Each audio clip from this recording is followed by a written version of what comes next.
Hi, it's Kevin Wright here, back with another property finance tip. And this week we're going to be talking about studio flats and more specifically, small studio flats and why they're a problem to mortgage as well as a problem to tenant out.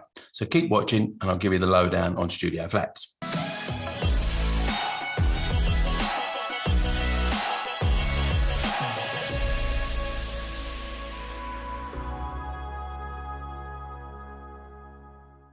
Okay, so studio flats, I can see why they're popular. They're probably the cheapest type of flat to buy in any given area. Why is that? Because they're the smallest. Very simple. The smaller they are, the cheaper they should be. Yeah, but... Hey, have you subscribed yet? If not, click the button there. Oh, and that dingy belly thing there so you don't miss a new video every time I release one. Thank you. And follow me on Instagram too. There's the button down there. Thank you. There comes a point where they become so small that they're a problem to get a mortgage on. And the key figure, and this hasn't changed over many years, is 30 meters squared. And that's the internal area, total area of the flat, 30 meters squared. So as long as your studio flat is above 30 meters squared, or even on 30 meters squared, you're okay in terms of your choices of lenders. You have quite a wide choice of mortgage lenders. Drop below 30, even 1 square meter below 30, and your options contract quite substantially. And with each square meter that you knock off and you get smaller and smaller and smaller, it gets harder and harder and harder to find a lender that wants to lend. There's also the problem with tenants as well, which I'm going to come to. Now, you might say, what does it matter to lenders, whether it's 35, 30, 25, or whatever size square meterage a studio flat is? What does it matter to lenders?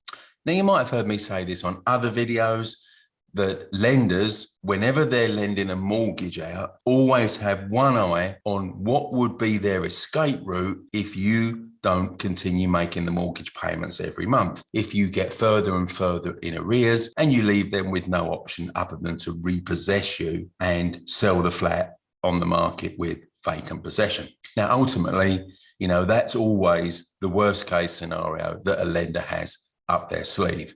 If you prove to be a bad borrower, where they hope you're going to be a good borrower, and you're consistently in arrears and you're getting further and further behind with your mortgage payments, there's going to come a time where they think the best course of action is to pull the plug. Nothing new about that. They've been doing that for as long as they've been granting mortgages. They've always had, if you want to call it the nuclear option, they've always had that ultimate option to say, right, we're going to have to take back the property from you and repossess it. And the sad truth is that there are thousands of repossessions every year.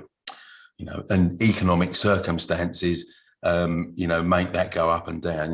In recessionary times, repossessions rise.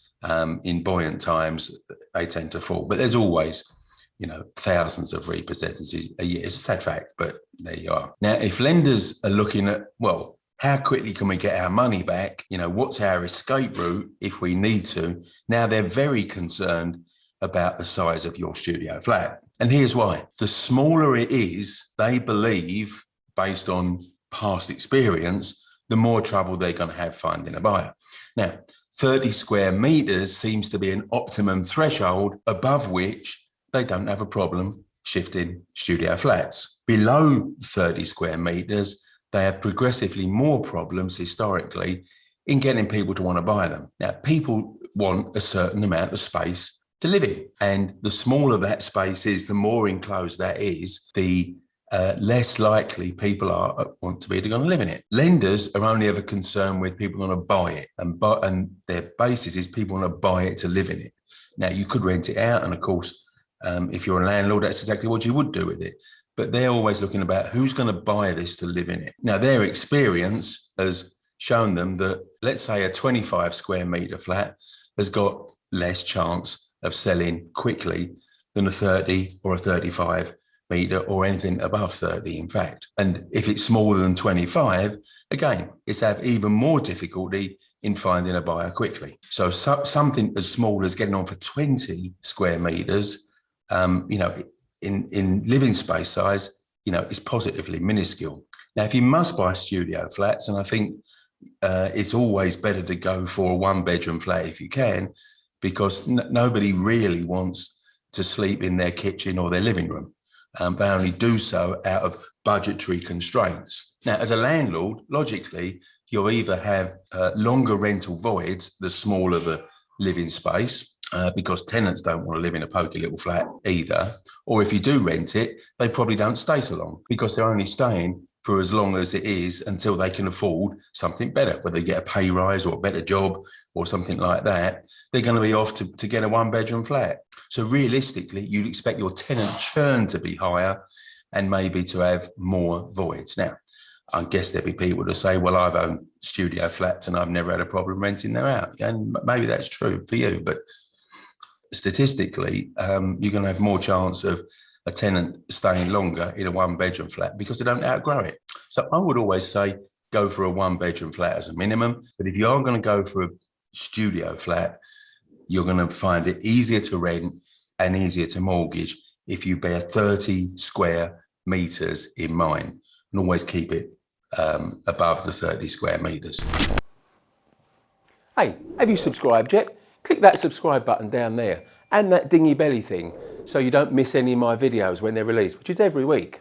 Great, thanks. I almost forgot, Instagram. Click that button too. Look, it's down there. Thanks.